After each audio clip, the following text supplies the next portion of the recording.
Olá, sou Cláudia Carnevale e estou aqui novamente com o Dr. Edson, presidente do Sindicato das Santas Casas, responsável pelo blog Estudo em Foco em Saúde. Conheçam, é muito interessante, gerido pela TES, que é a empresa especializada na área da saúde. E hoje, como nós já fizemos o convite anteriormente, vamos estar falando então sobre ainda, relacionado aos desafios na área de gestão de pessoas, que aqui no caso seria a questão da questão da retenção, e da proteção do capital intelectual dentro das instituições. Fale um pouquinho sobre isso, Dr. Edson. Nós vamos tentar abordar em dois segmentos, haja vista a minha especialização na área de saúde, né? Eu estive recentemente na Bahia, num hospital, fazendo uma palestra, e o qual não foi minha surpresa, que era a época do carnaval, né? Inclusive tive a oportunidade não de ver o trio elétrico lá da Ivete Sangalo, mas eu vi toda a preparação lá dos trios. E dentro do hospital foi identificado naquele dia que o turnover lá era 0. E o absenteísmo muito pequeno. Eu fiquei assim impressionado, né? Porque é uma época tão tradicional. E aí o administrador do hospital me disse o seguinte: olha, doutor, aqui eles dificilmente faltam ou na realidade perdem o dia de trabalho. Eu falei, mas é interessante, é porque boa parte das empresas aqui, elas não registram os empregados, elas não têm benefícios. Então para eles aqui, mesmo que se tenha um valor baixo de remuneração, mas que tenha benefícios, eles não têm receio, de forma alguma, de concorrer e não deixar de perder esse emprego. Então, baseado nisso, o que acontece? Boa parte das empresas hoje tendem, a, muitas vezes, reter essa mão de obra com remuneração, muitas vezes com benefícios. Na nossa área especificamente, por exemplo, você tem algumas concorrências de enfermeira, onde se oferece creche para a enfermeira, oferece plano de saúde, né? Mas o que acontece? Estes benefícios ou remunerações, eles muitas vezes não seguram e não conseguem capturar o poder intelectual desses profissionais. Sim. Por quê? Porque é no dia a dia, no atendimento, na fabricação de um produto que ele desenvolve habilidades.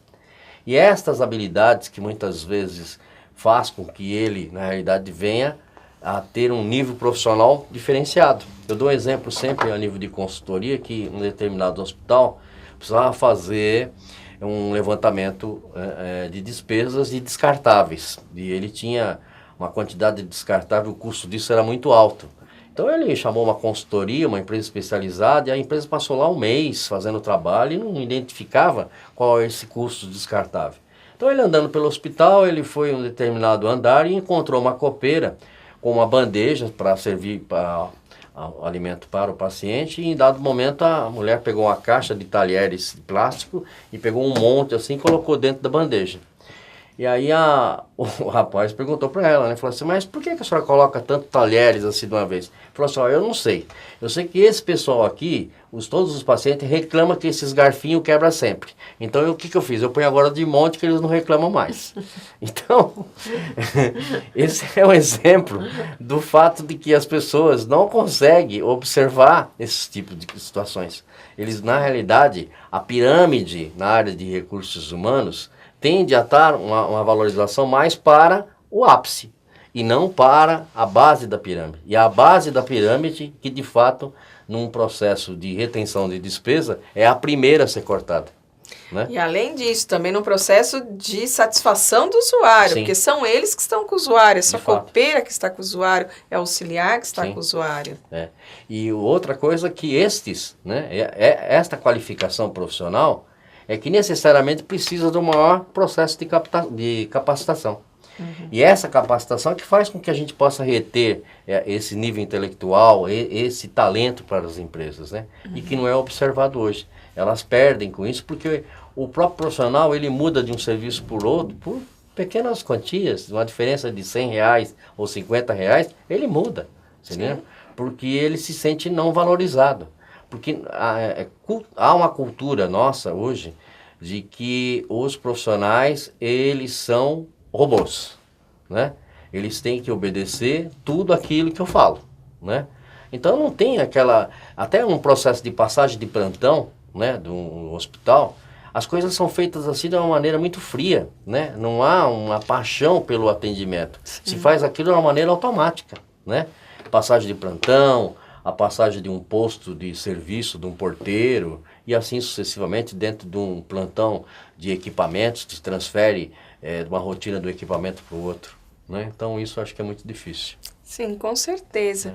Por isso, né, que eu gosto sempre de falar sobre esse assunto, sobre a gestão por competência, que não é só fazer o treinamento, né, a capacitação relacionada à questão do conhecimento. Mas ouvir, né? Mas ouvir. E aí que entra a questão das atitudes e das habilidades, né? Porque aí a gente consegue, de fato, né, valorizar esse funcionário, né, na sua essência enquanto humanidade, né? Não só numa capacitação técnica, mas quanto no seu potencial produtivo, criativo dentro da instituição.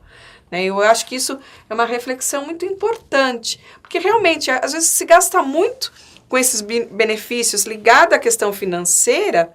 E não ao reconhecimento por parte do patrão. E não o reconhecimento. Essa é a dificuldade maior. Que é um outro assunto que nós vamos abordar, porque quem é que faz esse reconhecimento? Né? A questão da administração desses recursos humanos, desses trabalhadores, é prerrogativa exclusiva do RH? Então, fica uma pergunta que o Dr. Edson vai responder no nosso próximo programa. Agradeço muito, Dr. Edson. Muito obrigado.